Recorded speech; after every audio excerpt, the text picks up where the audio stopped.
চাঁদাবাজি বন্ধে সব ধরনের ব্যবস্থা নেওয়া হয়েছে। চাঁদাবাজদের তালিকা করে তাদের গ্রেফতার অভিযান শুরু হবে জানিয়েছেন DMP commissioner Sheikh Mohammad Sajjad Ali. Institution of diploma engineers মিলনায়তনে পুলিশ, ছাত্র জনতা ও রমনা থানা এলাকার নাগরিকদের সঙ্গে মতবিনিময় সভায় তিনি কথা বলেন। ডিএমপি কমিশনার বলেন, কোনো অপরাধ ঘটলে তার বিরুদ্ধে মামলা হবে, মামলার সব দায়িত্ব পুলিশের। কেউ ক্ষতিগ্রস্ত হলে পুলিশ সহযোগিতা করবে উল্লেখ করে কমিশনার বলেন, দ্রুত তদন্ত করে অপরাধীদের শাস্তির আওতায় আনা হবে। দায়িত্ব পালন করতে গিয়ে অতীতের মতো পুলিশ যেন কারো ব্যক্তি স্বার্থে ব্যবহৃত না হয় সে ব্যাপারে সচেতন থাকার আহ্বান জানান তিনি।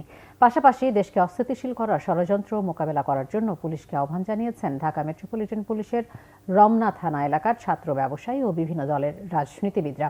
এ সময় রমনা এলাকার বিভিন্ন সমস্যা তুলে ধরলে তা সমাধানের আশ্বাস দেন ডিএমপি কমিশনার।